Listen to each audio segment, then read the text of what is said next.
This is the biggest aid package in Canadian history. It includes $2,000 a month to all Canadians who've been laid off, interest-free loans, and for businesses, a 75% wage subsidy. Here's one of the issues. The money won't get to businesses for between 3 to 6 weeks.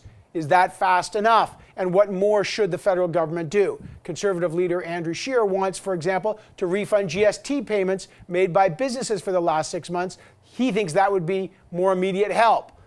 Will that work? And will the opposition support the federal government's current economic package without those additional measures when Parliament is recalled this week? Let's find out. Conservative leader Andrew Scheer joins us now.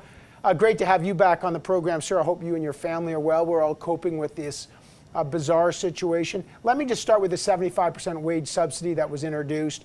When Parliament gets back, will you and your party support that package? So what we've said is that we are supportive of these measures.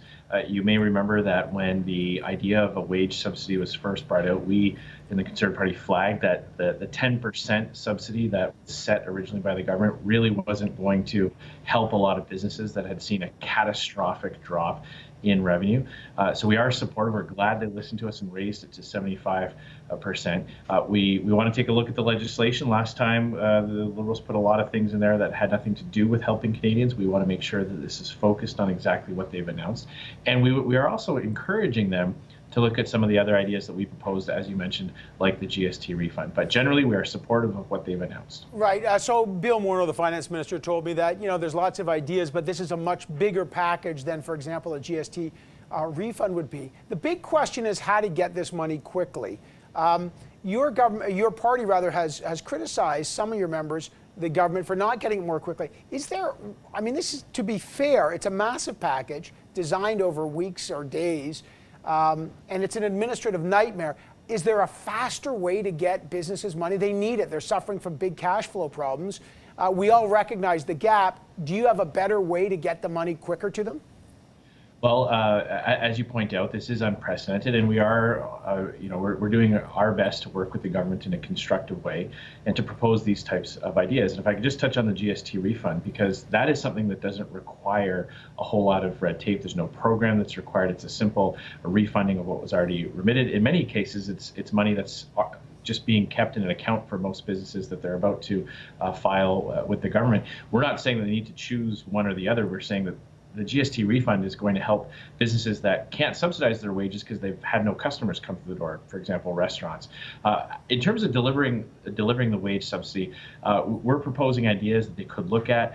For example, a simple qualification period where a processing of the paperwork and an analysis of whether or not companies qualify can happen after the fact, so that the money gets out the door much more quickly. Right now, what they're doing is making companies apply for it. Someone in Ottawa is going to go through that application. Yeah, they got to prove that they've lost 30% of their wages compared to this time last year. Some people are saying that's too restrictive. Do you think the qualification should be broader and maybe less restrictive? Well, based on the information that we've had, it does make sense to say, well, most companies that are being hit because of direct government orders are going to be experiencing much more than 30%. So what we're saying is this is probably one of those times where you can have an auditing function after the fact. You can have the processing done very quickly up front, and then have public servants go through all the applications after.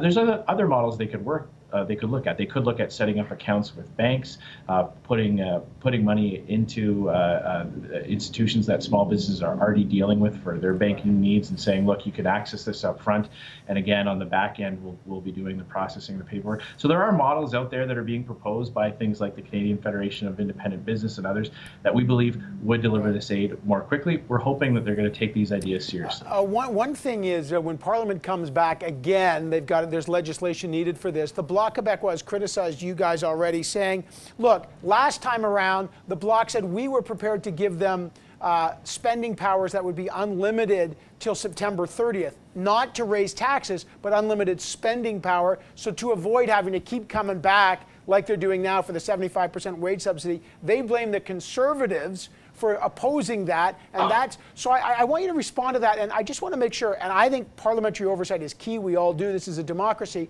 Will it slow down the delivery of money, though? Well, first of all, I believe it's essential. Parliament is an essential service. Rigorous scrutiny and debate is essential to make sure that we get better outcomes. We want the government to get these things right. We want the country to get this right. We want the response to this pandemic needs to be addressed in a multifaceted approach, and we want to be part of that. You get better results when you get analysis, when you get peer review, when you get tough questions asked. We've already seen several times where the government has had to change or amend their plan as either new information becomes available or when people point out their shortcomings and flaws. So, Parliament can be recalled within 48 hours. We've already showed a willingness to quickly fast-track measures to get money out the door. We think, the Conservative Party, we think Parliament and our democratic institutions are designed for moments like this to make sure we emerge from this crisis as strong as possible. The U.S. is already said, Donald Trump has said he's going to stop the company 3M from sending critical N95 masks to Canada as part of what they're calling the Defense Production Act. This is a big issue because we import a lot from them. How should Canada respond? Should Canada retaliate? Well, this is very disturbing and very troubling. Obviously, a preferred solution is one handled at the diplomatic level, where we can point out how integrated our supply chains are, how companies that produce parts for masks and ventilators and other equipment sell to both American and Canadian companies and suppliers. We don't want to see an escalation of this, where that ability to, move goods back and forth to create a finished product in any way is impeded. That's going to be bad for both the U.S. and Canada. But I think it's critical at this stage that Justin Trudeau explain to Canadians what our contingency plan is. What are we doing here to ramp up production in our own But he's talked about that. He's talked about a whole industrial plan. Is that not enough? Like they've 3,000 companies. They've got lots of companies making masks. Is that not enough? Well, it's essential that if we are seeing measures south of the border to restrict American companies' involvement to that, we need to make sure that our plan is updated, that it's open and transparent. This is part of the reason why we've been calling for the release of information and modeling and projections, so that we can have peer review. We can have people look at it and say, well, that might not be enough. You might need to go further. That's why the release of that information is so critical. That's why another reason why we called for that last week as well. Yeah, and we'll see if they do release the modeling projections, and we'll see if the U.S. actually allows 3M to export those masks. I got to leave it there. Mr. Scheer, thanks for joining us. Always appreciate that, and likely back in Ottawa sometime this week. Coming up.